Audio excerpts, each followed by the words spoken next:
last couple of days, I'm glad they didn't have that. Hey, profile. That's why you're driving for the next 3 months. Profiles and courage. Huh? This is Up Front and Personal with Lieutenant Mark Garland, Commanding Officer of the St. Louis County Bureau of Tactical Operations. Lieutenant, a few minutes of your time. What's the overall status of the Bureau of Tactical Operations? Looks pretty good right now, Dennis. Men like you in it, we can't go wrong. What's your personal opinion of today's training? Should I turn the microphone off? Yeah. This is Up Front and Personal. Get that.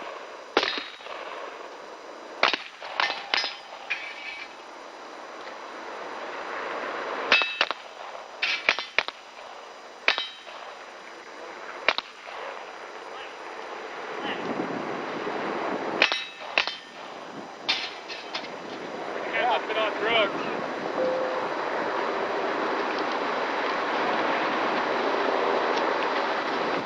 Just show you the training working. Tried it a couple times and you took it out of the way.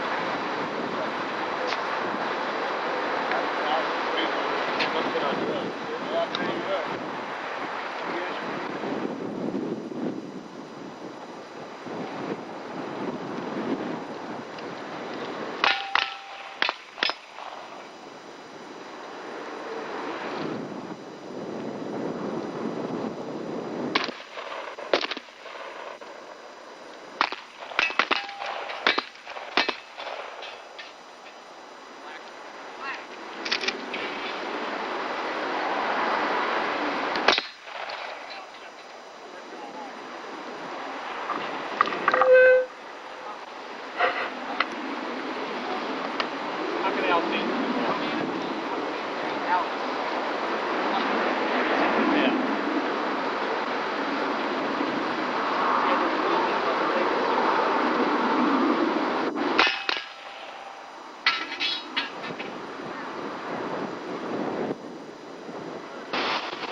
Sniper in the window.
I had to have an eye exam. They said it was only $30.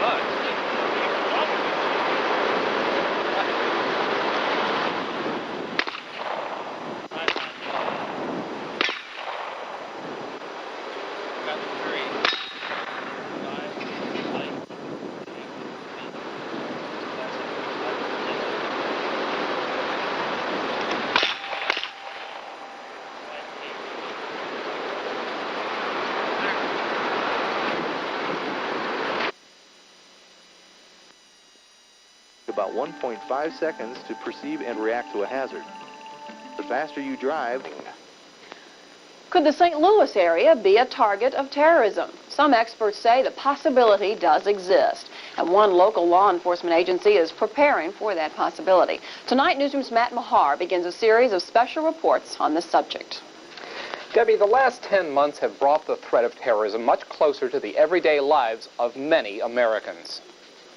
October of last year, 241 American soldiers were killed in Lebanon when a truck bomb crashes into a Marine barracks. Less than a month later, a powerful bomb explodes in the Senate wing of the Capitol building. Only the fact that a meeting adjourned early prevented a large loss of life. 2 weeks later, as a result of intelligence reports, dump trucks laden with sand are parked around the White House to protect against a terrorist truck bombing. The trucks are gone now, but parts of our nation's capital still look like a fortress. Last fall, these concrete memorials to the fear of terrorism were installed. The 3-feet-high, crash-proof walls now surround the White House, parts of the congressional buildings, and the State Department.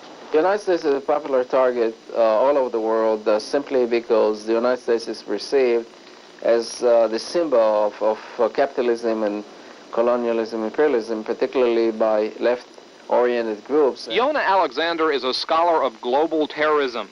He says as the United States better defends its embassies and military bases, U.S. corporations are more likely to come under attack at home as well as abroad. Regrettably, terrorism is here to stay because it's a very convenient weapon, not only of the weak, but also the strong. In December of last year, an unexploded bomb was found at a Honeywell plant in Queens, New York.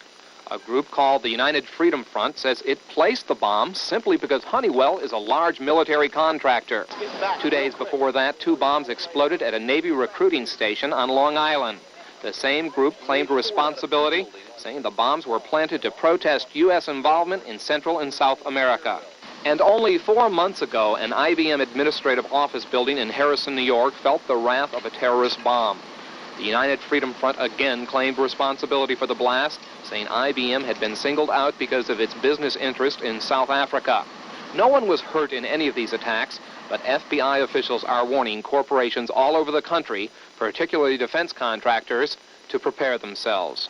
There is a greater concern, a greater recognition that the world situation is creating forces and factors that could make it very logical or appropriate or timely for a counter group, a terrorist group, either directed by a foreign government or on their own political base, to go ahead and strike out against our officials, against our U.S. interests, our private corporate interests, which, as you know from being in an area like St. Louis with so many multinational corporations located, having interest all over the world, they are highly visible and become prime targets. Then you don't think it's silly for a company in the Midwest to be making up a contingency plan to defend its corporate offices? Not at all. Only 5 other metropolitan areas in the United States have more large corporations headquartered in them than St. Louis.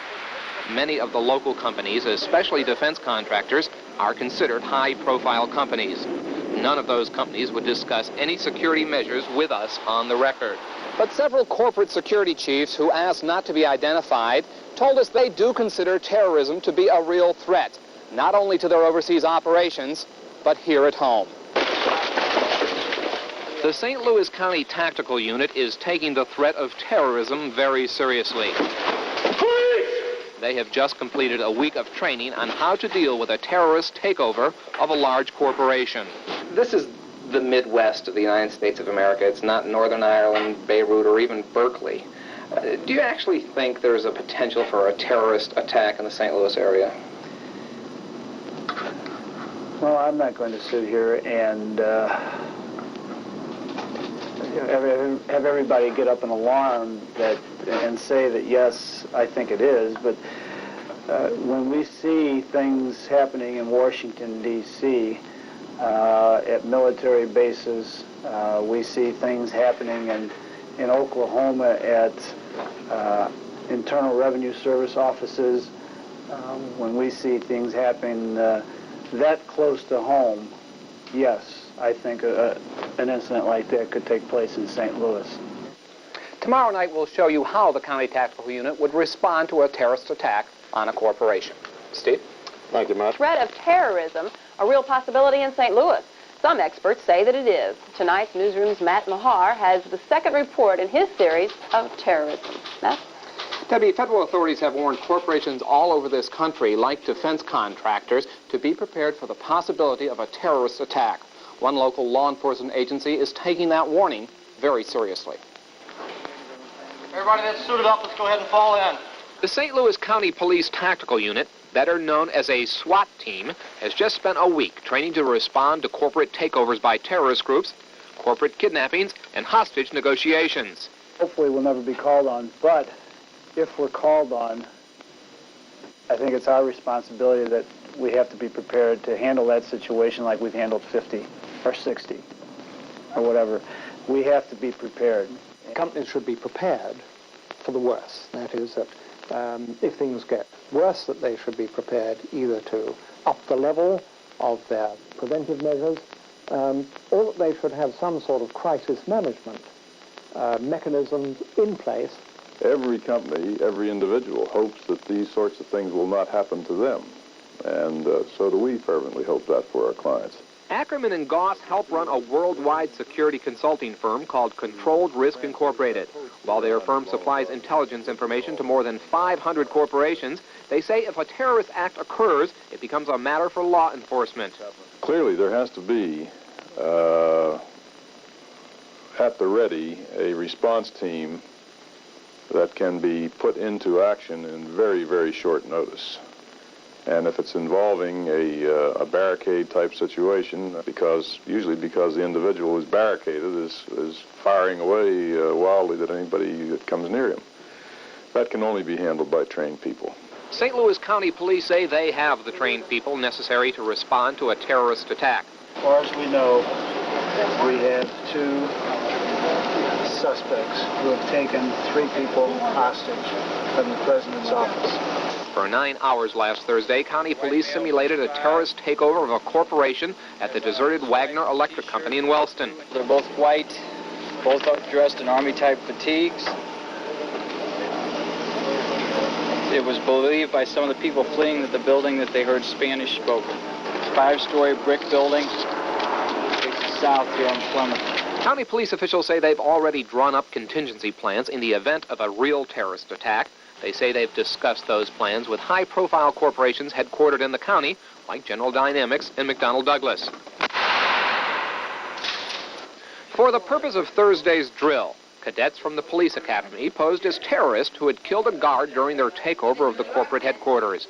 The make-believe terrorists made political demands and ordered that $1 million in ransom be paid for the corporate president, his bodyguard, and his secretary.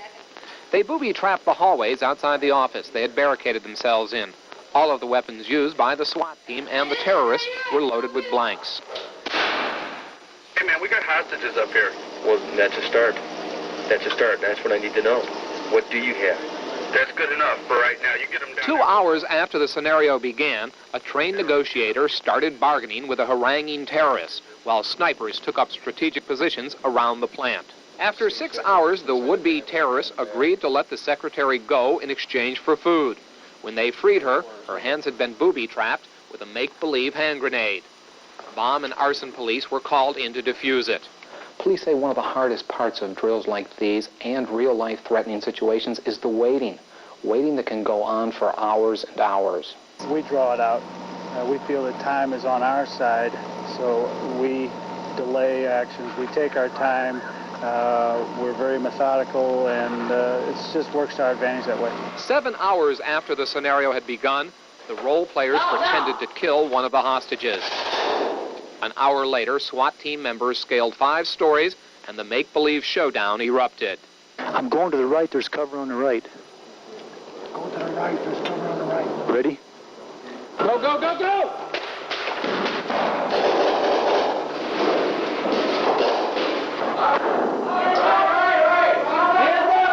You die when they go down. One at a time. Face walk in.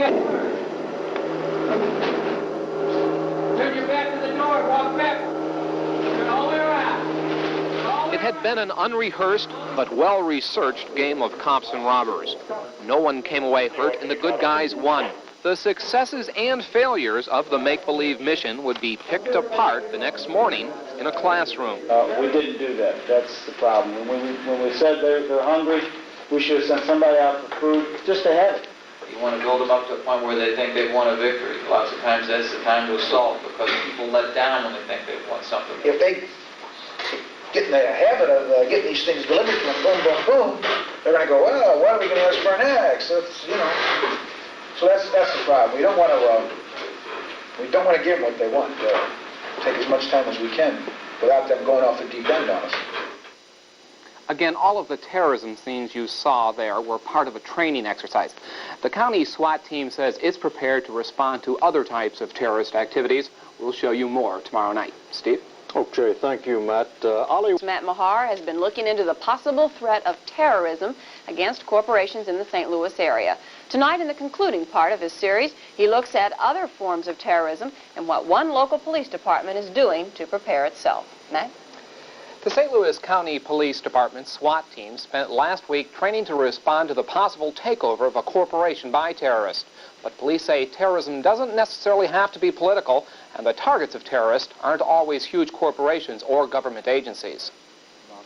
Last week, when James Huberty walked into a McDonald's in San Ysidro, California, and opened fire, killing 21 people, police say that was an act of terrorism.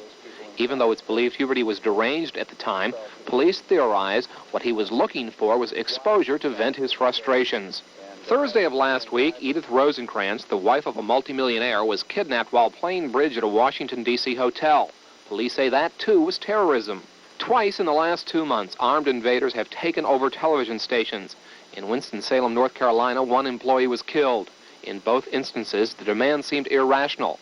But police say terrorist acts are often irrational. Give me your definition of terrorism. A person who uses violent means to either gain something material or exposure. Lieutenant Mark Gartland commands the 21-man St. Louis County Police Tactical Unit, also called a Special Weapons and Tactics Team, or SWAT. If there is a terrorist attack of any kind in St. Louis County, his unit would most likely be asked to respond to it. Gartland says SWAT teams have changed dramatically since the 1974 firebombing of a Symbionese Liberation Army hideout in Los Angeles. 6 people were killed there after SWAT members fired thousands of rounds of ammunition and tear gas into the small frame house. Maybe it's a Hollywood label, but the word SWAT implies a super cop, a rough cop, somebody busting down doors, shooting up people. Very macho image? Yeah. That's what the TV has projected it as. I think it's something that the media has done to the SWAT thing, and over the years, more recently, it's turned into a hostage response, a hostage negotiation type thing. These people, they know that the primary responsibility out there is with the negotiator. If his job breaks down, if his job happens to fail, then they may have to work. But 9 times out of 10, it doesn't. 9 times out of 10, they don't have to do anything. The members of the SWAT unit are required to attend strenuous physical workouts 3 days a week. Officials say the men are chosen for the squad not only because of their strength, but for intelligence and psychological stability. The main thing is to deal with stress. I think stress is the #1 factor as far as causing a person to miss around, causing a person to collapse and fall out on a scene, causing a person to panic. I think being in excellent physical condition, they can handle stress a lot better. Gartland says the most important characteristic for SWAT members is teamwork. The unit trains together for 40 hours every month, plus 6 weeks every year for special drills. The rest of the work week, they are assigned to special details and execute search warrants. They are on call at all times. While each man is expected to bring some sort of special skills to the unit, like karate, explosives, or marksmanship, they are all expected to become proficient in each other's specialties. Some of the most valuable members of the team are the sharpshooters. They are usually used to provide intelligence information obtained through the use of high-powered scopes and binoculars. Every month, the sharpshooters spend hours shooting at various targets. This drill was set up last week to simulate terrorists kidnapping a businessman. When you pull the weapon, you have to intend on killing the person. And we have to kill him in such that he loses his reaction, his response, and frees his reflexes. We need to reiterate, most of the SWAT team video you just saw was that of a training session. A training session police say they hope they'll never have to put to use. Steve?